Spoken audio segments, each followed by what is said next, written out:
యేసేపు నువ్వెవరవయ్యా? ఫలించేడు కొమ్మ. ఎక్కడుంటావు నువ్వు? ఎప్పుడు ఓటకు దగ్గరలో ఉన్నావయ్యా. జలలు గల ఓటల దగ్గరలో ఉన్నావు.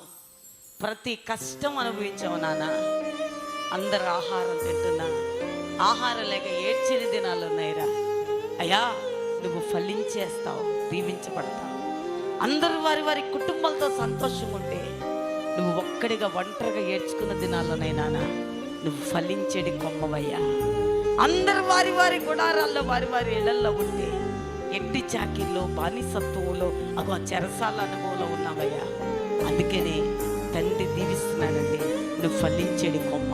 హల్లెలూయా అండి.